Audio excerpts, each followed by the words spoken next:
বুধবার ভোরবেলায় মেদিনীপুরের সাংসদ দিলীপ ঘোষ গঙ্গাসাগরে এসে কুয়াশাকে উপেক্ষা করে কয়েক হাজার পুণ্যার্থীর সাথে পুণ্য স্নান করলেন। আবার পুণ্য স্নান সেরে তিনি কপিলমুনির মন্দিরে পুজোও দিলেন। এদিন অবশ্য মেলায় আসা হাজার হাজার পুণ্যার্থীও পুজো দিচ্ছেন কপিলমুনির মন্দিরে। এরপর দিলীপ ঘোষ এক সাংবাদিক সম্মেলনে মুখোমুখি হয়ে জানালেন, এখনও তো অনেক রাস্তাঘাট হয়ে গেছে গঙ্গাসাগরে, আর আজ থেকে ভিড়ও শুরু হচ্ছে পুণ্যার্থীদের। সাংবাদিকরা জানতে চান, কুম্ভ মেলাকে জাতীয় মেলা হিসেবে ঘোষণা করা হলেও গঙ্গাসাগরকে নয় কেন? মুখ্যমন্ত্রী তো তেমনই অভিযোগ করছেন। এ ব্যাপারে দিলীপ ঘোষের উত্তর, সবকিছু সুন্দরভাবে হলে এটাও জাতীয় মেলার স্বীকৃতি পাবে। তবে কুম্ভ মেলা কিভাবে পরিচালনা করা হয় সেটা যারা দেখেননি তারা দেখে আসলে বুঝতে পারবেন। তবে অনেকেই ভেবেছিলেন এবার গঙ্গাসাগরে বোধহয় দিলীপ ঘোষ আর মুখ্যমন্ত্রী মমতা বন্দ্যোপাধ্যায়ের মধ্যে সাক্ষাৎ দর্শন হতে পারে, কেননা তিনিও সোমবার গিয়ে মঙ্গলবার ফিরেছেন কলকাতায়।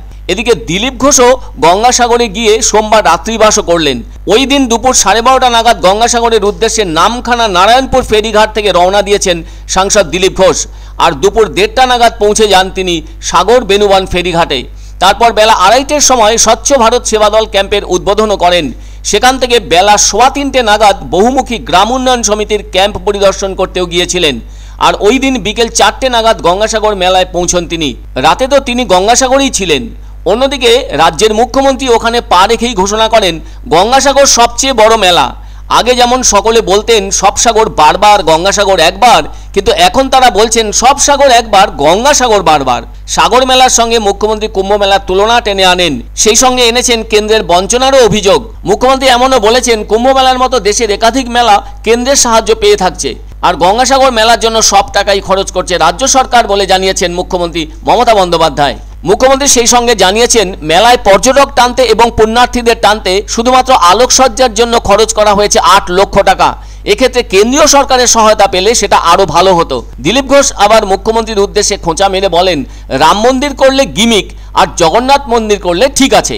তাই তিনি বলেন, যে রামের নামে খুশি হয় না, রাম তার ব্যবস্থা নেবে।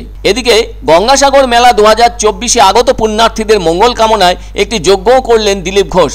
তিনি বলেছেন, রাম মন্দির ওনার ইচ্ছেই হচ্ছে না, ভগবান শ্রীরামের ইচ্ছেই হচ্ছে।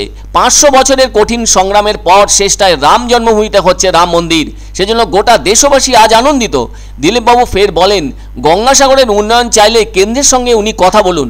দিলীপ ঘোষ মঙ্গলবার বিকেলে স্বচ্ছ ভারত সেবাদল দাতব্য চিকিৎসালয়ের উদ্বোধনী অনুষ্ঠানে উপস্থিত হয়ে বলেছেন, গঙ্গাসাগরের মুড়িগঙ্গা নদীর উপর আগামী দিনে সেতুও তৈরি হয়ে যাবে। আর দিলীপ ঘোষের ওই দাবি যথেষ্ট তাৎপর্যপূর্ণ বলে মনে করছেন ওয়াকিবহাল মহল। তবে দিলীপবাবু বলেছেন, সব থেকে দুর্গম তীর্থস্থানগুলির মধ্যে একটি ছিল এই গঙ্গাসাগর। তবে এখন আর এটা দুর্গম নেই, এখন তো হেলিকপ্টারও চলছে, রাস্তা হয়েছে, আগামী দিনে ব্রিজ হওয়ার কথা চলছে, ফলে যাতায়াত সমস্যা কিন্তু অনেক সহজ হয়ে উঠবে। এতে গঙ্গা সাগরের স্নান প্রত্যেক মানুষের একবার ইচ্ছা থাকে যে গঙ্গা স্নান করি সংক্রান্তিতে। আমরা 2 দিন আগে এসেছি, ক্যাম্প উদ্বোধন হলো।